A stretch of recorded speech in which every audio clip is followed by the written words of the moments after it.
Hello everybody and welcome back to the channel. I'm your host Orange Zeppelin and it is the most wonderful time of the year.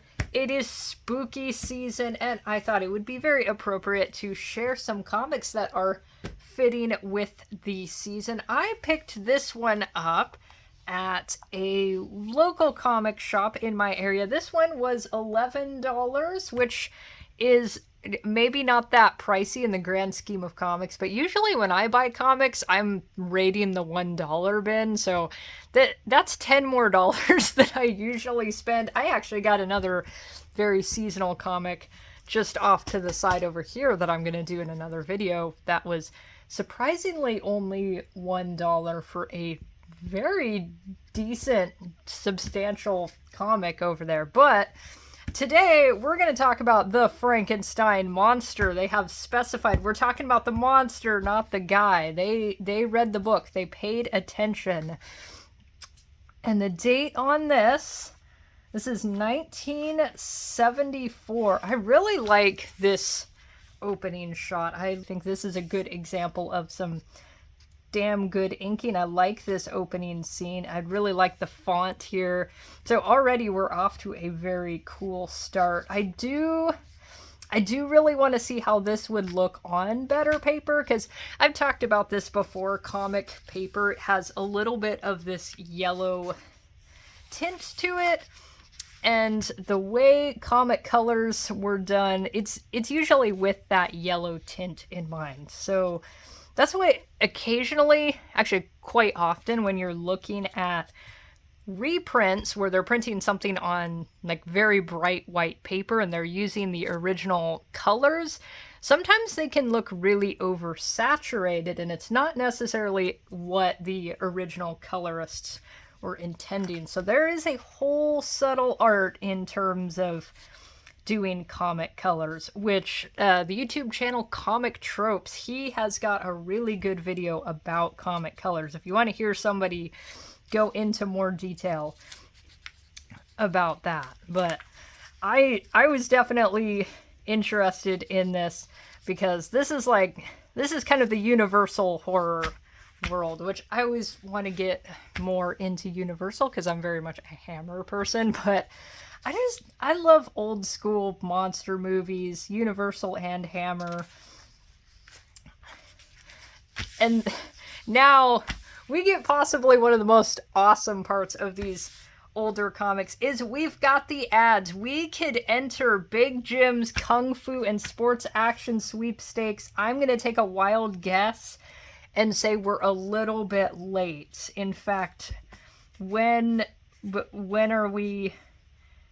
Okay, our entry needed to go in by February 15th, 1975, so that's a little while ago.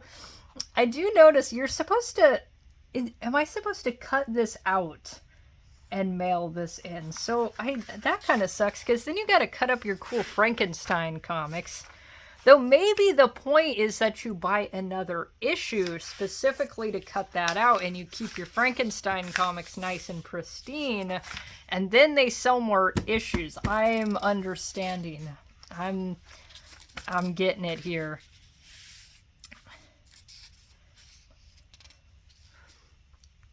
But we've got some really cool compositions here. This is visually just really fun to look at. You'll notice, let me bring that a little closer. There's ads for other comics just hidden by the page number. So while we're reading about Frankenstein, we're experiencing his agony and his last moments. We just got a little note about, hey man, did you read the latest Spider-Man? And I think maybe that's a little bit obnoxious, but I mean, they're just trying to advertise here.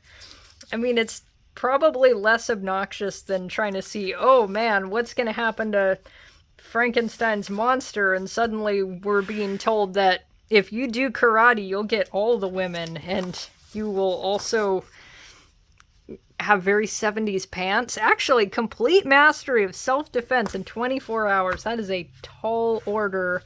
And then Now, this is something I almost want to do a deep dive on. I'm sure somebody else on YouTube has, but I want to deep dive into it just out of my own curiosity. You will see many of these sales club ads promising you that if you just sell these Christmas cards to your neighbors, then you can get this, you'll be able to trade it in for this bike, you get a fishing tackle set, Snoopy radio, all this cool stuff. I'm curious, did anybody ever get money off of this? And how terrible are these prizes? I think there's actually, yeah, there's Junior Sales Club is what's advertising on the back here. I feel like there was a Leave It to Beaver episode about this very same concept. Or maybe it was, oh gosh, well, I don't remember exactly what it was. I feel like there was a Leave It to Beaver episode explaining exactly how much of a waste of your time this is. But now that you've been promised all these wonderful toys and you have that on your mind, suddenly we are returned back to our Fall of Frankenstein. And again, I just think the inking is really cool in this shot. We've got the little rim lighting. And this, actually, I think this is worth talking about. This is not just like they Xeroxed the same image and changed it a little bit. It is consistent. This scene has been redrawn 3 times, and it's very consistent across, because I've seen some other comics where people have the artist has very clearly just photocopied the same image, essentially, but no, we've got consistent drawings across the board. Again, we got some Kung Fu advertisement. Now this, however, is very timely. You can invite your friends over for a haunting. It is a record with spooky noises. That is, I'm going to get that and just have that as my ambient background music. Just nice, relaxing.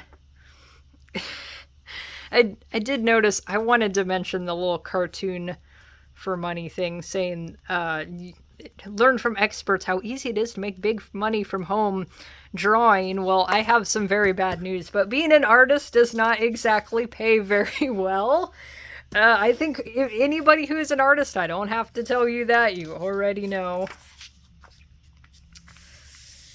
But now abruptly we are seeing time has passed since this Fall of Frankenstein. Hitler is here. I don't know if that actually, I think that is an explosion. As you can see, this is very much an explosion. Perhaps that is also an explosion. He's not just wearing a very flamboyant feathered outfit, though I like that interpretation. I want to say that Frozen Frankenstein is something that has happened in one of the Universal movies, though it wasn't, I don't believe he was thought out this far into the future. I'm going to say this is a modern retelling, even though he's thought in the 1970s, and unfortunately the 70s was a while ago. Unfortunately for some people, I guess this is like when I hear that the 90s was almost 30 years ago, and that's frightening to me. But Frankenstein, he has been thought out. Actually, I'm noticing from this little advertisement blurb that I was complaining about earlier, but now that I'm looking at it, there apparently was a War of the Worlds comic adaptation. That would be really cool to read. And we've got our Marvel value stamp. Clip it and collect it. I don't want to clip it. I don't want to cut up my Frankenstein. But again, there's another reason you're supposed to go out and spend your entire quarter on another Frankenstein comic. I want to read some more Conan. I've been getting into Conan. I want to read the original books. That is a series that I really want to get into. It's been a long time since I have seen the movie. Also, I got to get back into that because that is absolutely my type of genre. It would not be an old... Okay, I'm going to finish what I was going to say, and then I was going to comment on the other thing I saw, but it would not be an old school comic advertisement wall without something from Charles Atlas, my boy. I love these old school bodybuilding type things. I want to look more into Charles Atlas, but what I suddenly noticed, why don't we just go down to the store called Adolph's, where we can get various Nazi articles, very reproduction Nazi memorabilia. I feel like that's a store that there's going to be a lot of explaining why you're running a store like that, or why you're going to go down into Adolph's and get your Nazi eagle. You know, actually, I'm not sure what's more unhinged. The possibility that I can go buy myself some SS decals, or the fact that I can apparently just buy a falcon in a comic book advertisement. I think there's laws against that, but let's move on ahead. Let's move back into our comic series, because Frankenstein's monster, I'm going to use the correct taxonomy here, has just been kidnapped, and he has been taken. So here's a complaint that I have, and we're going to see how this proceeds a little bit. So the Frankenstein's been taken out of this boat is basically a 4-panel process, and all of a sudden here's Frankenstein's monster on display. We're actually going to have to get past some more ads. I really liked this ad, because I do believe that is some R. Crumb right there, and even if it was somebody just very convincingly imitating R. Crumb, that is some R. Crumb text right there. That looks like his handwriting. So we got some R. Crumb representation. Actually, what do we got over here? What do we got? Like a tabletop role-playing battlefield? Yes, that is a tabletop role-playing battlefield thing. Historical reenactment. So, okay, where was the thing that I had a complaint about? Okay, very abruptly. So, what happens here is we very abruptly go from, okay, Frankenstein got kidnapped, now he's a sideshow thing. Where the hell did this fire break out from? It's then a raging fire engulfs the seamy freak tent. Its intense heat shocking the monster. Where did the fire start? And then suddenly this guy just had the wherewithal to get the dude out of the tent. And then all of a sudden he kills the two guys. And now we've got an asterisk.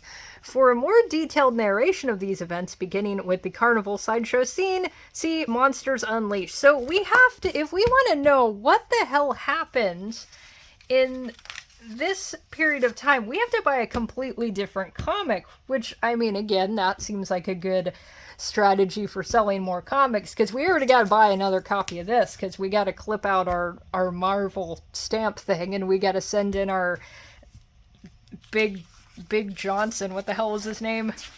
Was it Big Jim? Whatever, not Big Johnson.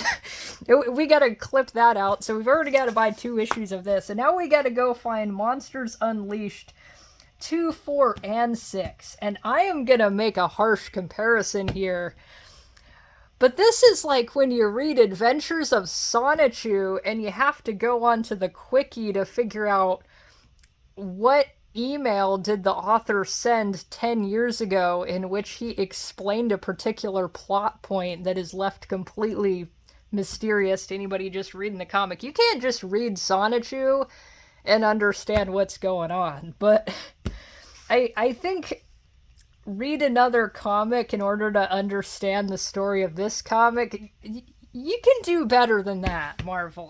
That is not the best writing I've ever seen.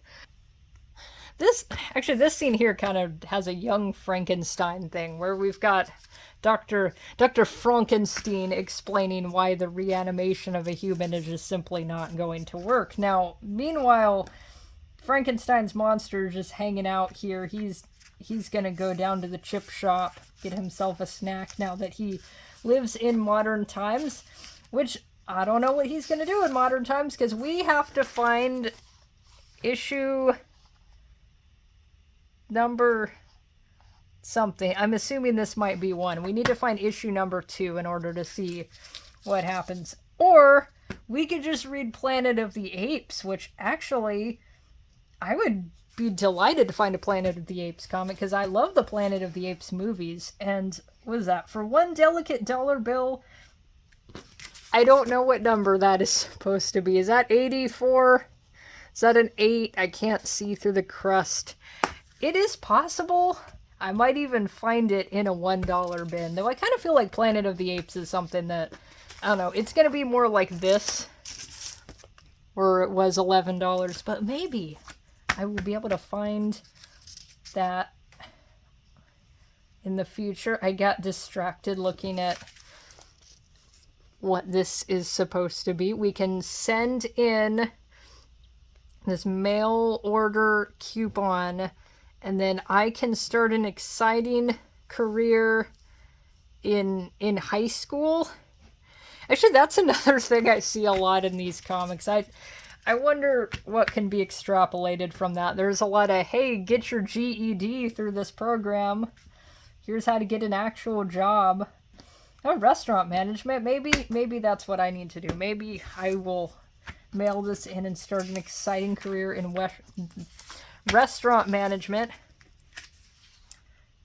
So this comic right here, this is also another seasonally appropriate comic called Witch Hunt. This is not, it says Stan Lee Ditko.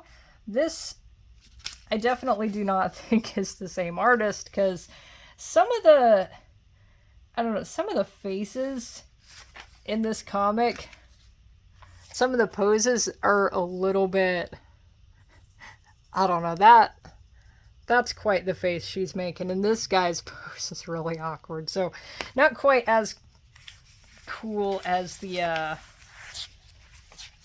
as what we got from Frankenstein, but also probably the most exciting thing. I just felt like the advertisements in older comics were more interesting. Nowadays, it's like, I don't know, you might get a Got Milk ad. I feel like I've seen a few Got Milk ads in comics I read growing up, but nah, they're like, you want to fish?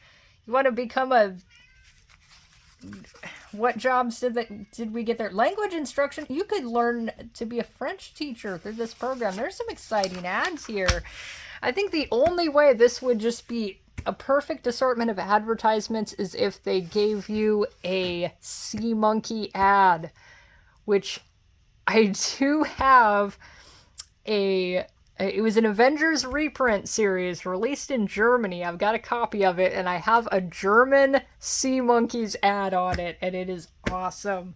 But that was Frankenstein's monster, and mostly that's pretty cool to look through. I mean, the story kind of fell apart in the end, but maybe somebody's got these comics uploaded online somewhere and we'll be able to actually see what the hell happened in that assortment of several pages.